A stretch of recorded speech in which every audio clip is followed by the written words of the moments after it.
Sunita Williams और Butch Wilmore को space station पर फंसाने वाले स्टारलाइनर का मिशन अब खत्म हो रहा है।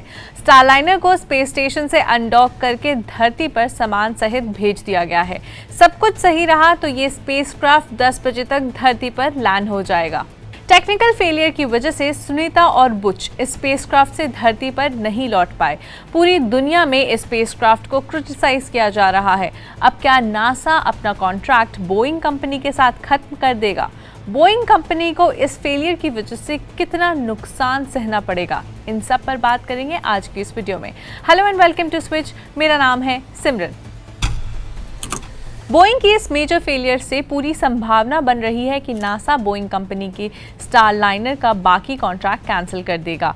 इससे बोइंग कंपनी को $2 बिलियन यानी 16,786 करोड़ रुपए से भी ज़्यादा का नुकसान हो सकता है।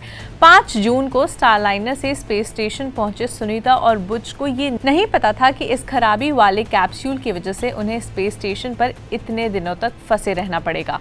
3 महीने हो चुके हैं, यानी पूरे 93 डेज बीत चुके हैं। अभी इन दोनों एस्ट्रोनॉट्स को 5 और महीने स्पेस स्टेशन पर रहना होगा। फरवरी में स्पेसएक्स के क्रू 9 मिशन के तहत ड्रैगन क्रू कैप्सूल से ये दोनों वापस आएंगे। अमेरिकन स्पेस एजेंसी नासा एक दशक से बोइंग और स्पेसएक्स के साथ काम कर रहा है। दोनों प्राइवेट कंपनीज को उसने स्पेसक्राफ्ट बनाने का टास्क दिया था। बोइंग इस मामले में काफी ज्यादा पिछड़ गया, जबकि स्पेसएक्स का ड्रैगन कैप्सूल सफलता के झंडे गाड़ रहा है।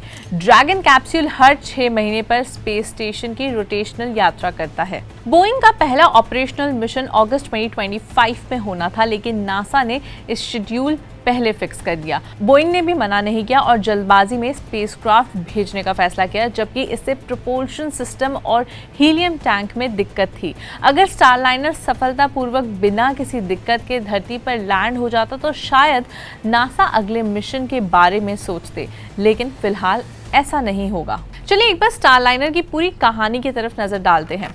Boeing defence space and security company ने इस स्टारलाइनर स्पेसक्राफ्ट को बनाया है। नासा ने कमर्शियल क्रू प्रोग्राम के तहत बोइंग को ये स्पेसक्राफ्ट बनाने के लिए कहा था और फंडिंग दी थी। इस स्पेसक्राफ्ट का मॉडल पहली बार 2010 में पेश किया गया था। बोइंग का नासा के अपोलो स्पेस शटल और स्पेस स्टेशन प्रोग्राम में पुराना रिश्ता था। नासा ने अक्टूबर 2011 में बोइंग को स्पेसक्राफ्ट बनाने के लिए ग्रीन सिग्नल दी थी।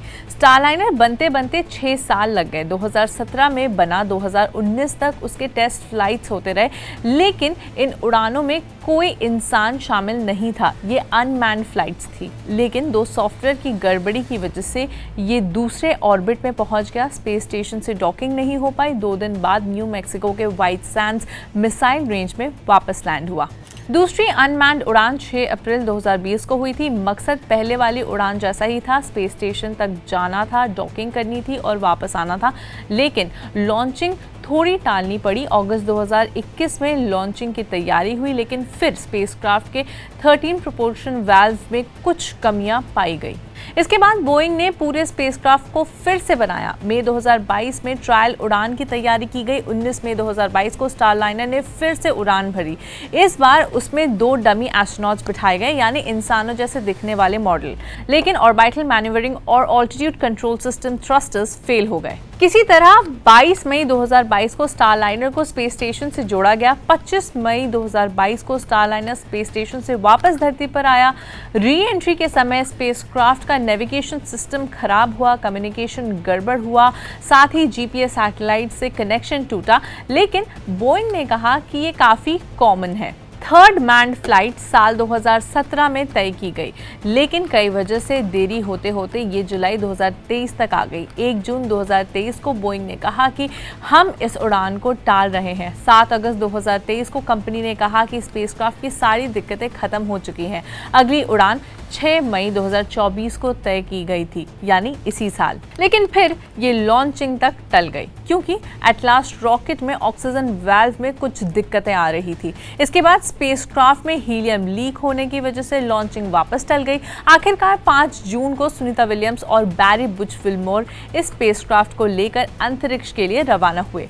8 दिनों बाद 13 जून को इन्हें वापस आना था, लेकिन अब तक स्पेस स्टेशन पर ही फंसे हुए हैं। तो इन सारे पास्ट एक्सपीरियंसेस को देखकर ये लगता है कि बोइंग की टाइमिंग जरा खराब चल रही है।